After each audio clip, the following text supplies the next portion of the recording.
liggéey ci nasaraan jëm ko wax ci olof tuuti. Association Al Imran ak groupe scolaire Al Imran moo leen tey woo dalal leen fii ci sunu daara bi nga xam ne moo nekk Front de Terre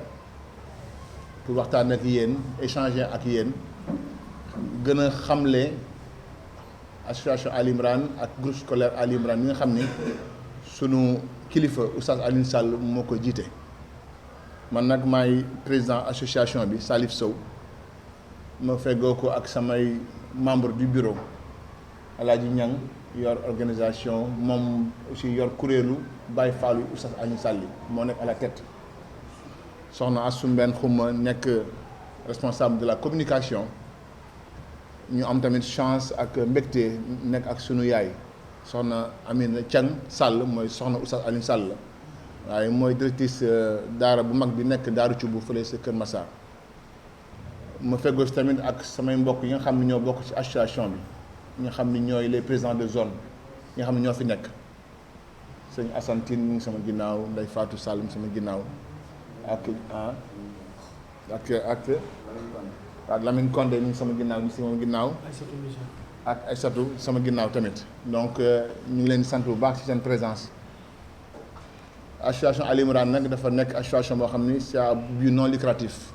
bu ñu waxee à but non lucratif mooy jugul pour wut xaalis dafa jug pour du social entièrement. mu nekkoon nag ay xale yu dëkk Sicap yu dajaloo woon amuñoon jëmuwaay bëggoon nag suñu borom tàggat leen ba nga xam ni dinañu bëgg di diine bëgg lislaam am fu ñu koy jàngee yàlla nag boole leen ku mel ni Oustaz Alioune Sall mu nekk ak ñoom mu nekk éducateur bu mag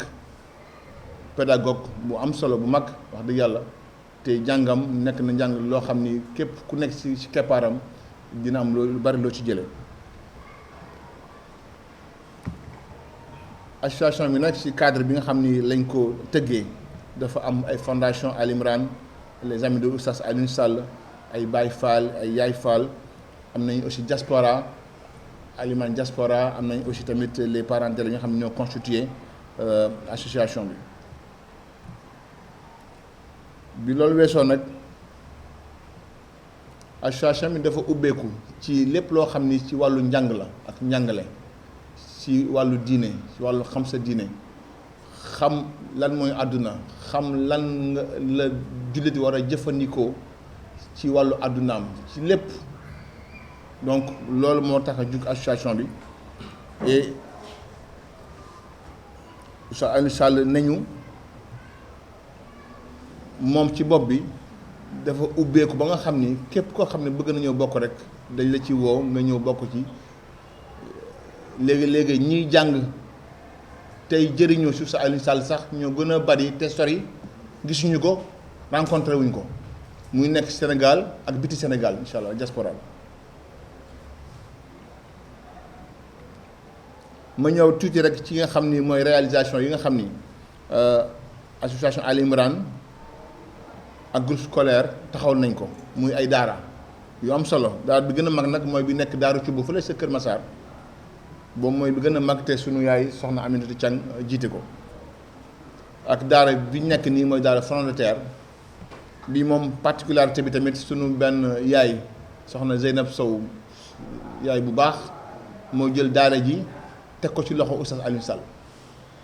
ndaxte daf ko defoon daara ay at ci ginnaaw waaye bi ma xaw a loof tuuti xaw a sonn ak magel mu jël ko jox ko Oustaz Alioune Sall moom tamit jël ko di ko soxali nii ñu ngi sant bu baax sunu yaay Zeynab Sow. am nañu aussi daara bi nekk Mariste boobu moom particularité mooy que ni ay jigéen rek ñoo fa nekk ay xale jigéen ñoo fa nekk donc yéen ñi nga xam ne da ngeen bëgg indi seen doom yu jigéen ñu jàng nga xam ni foofu ñoom rek ñoo fa nekk dina am solo lool ngeen bàyyi ci xel. am nañ daara bu nekk Mboro am nañ daara bu nekk Thialé ci Mbàkke Thialé nag boo leen ko déggee mooy dëkk cosaan Oustaz Alioune Sall mi ngi nekk ci biir département de Mbacké Thialé. am nañu aussi ay centre de formation pour góor ñi ak pour jigéen ñi fi ñu toll nii nag ci liggéey bi dañoo yàlla daf ñu baaxee ñu am ci wàllu communication bi benn chaîne YouTube bu tudd Ali Imran TV ak tamit aussi depuis quelque temps benn attaché de presse boo xam ni moo ñuy jàppale bu baax a baax ci couverture médiatique yi nga xam ni dinañ ko soxla ci suñu manifestation yi. am nañ tamit ay œuvres sociales yoo xam ni dañ koy faral di ko dundee mooy tabax ay jàkka bi ci njëkk mooy suñu jàkka bi ñu tabax fële Axlu Nguraan ca Jama à Saint-Louis région de Saint-Louis.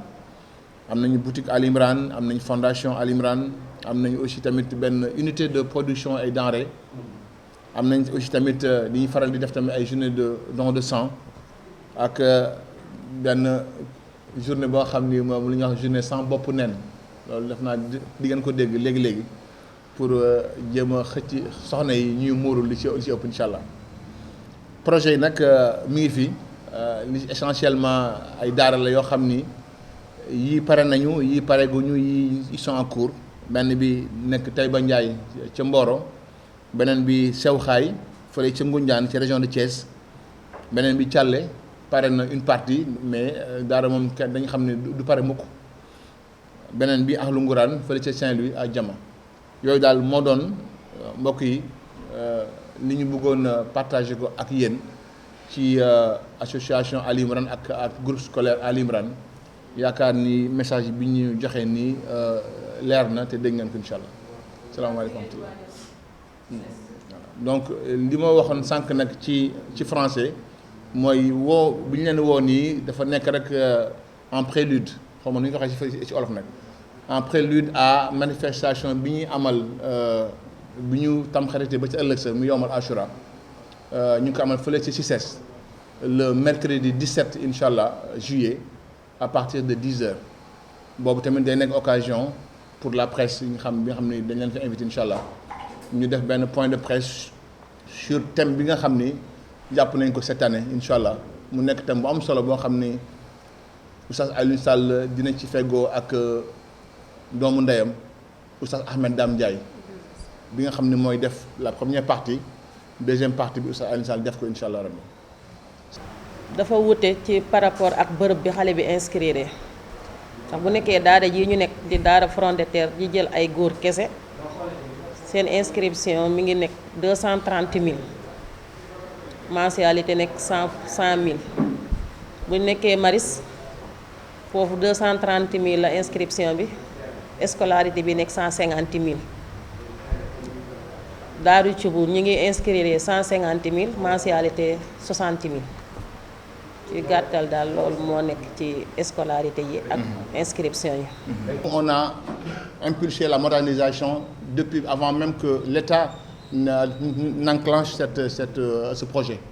Donc on est dans la modernité. Ali Imran est dans la modernité de ces daara, ce qui fait que en général les daara dans leur peut-être majorité c'est des ndongo qui sont balancés dans les rues, qui vont manger le petit déjeuner, le déjeuner, le dîner. Mais au niveau des daara de Ali Imran, ceci est interdit parce que nous voulons montrer aux parents citadins que il est possible que leurs enfants reçoivent un enseignement de qualité religieux au même titre que l'enseignement français qu'ils reçoivent. En général, quand vous allez dans l'enseignement français, on vous taxe des mensualités, des inscriptions qui sont assez importantes. Alors que quand vous demandez ces mêmes montants au Dara, à chaque fois les parents sont enclins à rechigner. Assez cher. Parce que nous-mêmes, nous sommes dans cette posture de marginaliser les Dara, ou bien l'enseignement des Dara. Si nous, même en tant que Sénégalais, en tant que musulmans, nous ne mettons pas l'enseignement religieux au-dessus de tout autre enseignement, ça va être la résultante des comportements de tout un chacun face au Dara. Donc, Ali Imran est dans cette mouvance de modernité bien avant même que l'État ne puisse impulser ces projets-là. Et les exigences vraiment qui sont aussi adossées à ces projets sont appliquées au niveau de Al Imran, Inch'Allah. La deuxième question, vous parlez d'exclusion d'un imam. Un imam, c'est un être humain. Un imam, c'est un citoyen qui vit sa religion. Donc, il faut le prendre dans le cadre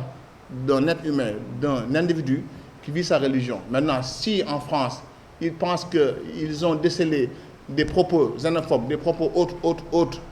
eux, par rapport à leur propre constitution, ça c'est la France qui peut en décider. Mais nous, ce qu'on pense, c'est qu'un imam, c'est un être humain, c'est un citoyen français. Et juste après, ceux qui ont la nationalité française. Donc, cette personne-là, même s'il est exclu de la France, je pense, est en faute par rapport à cela.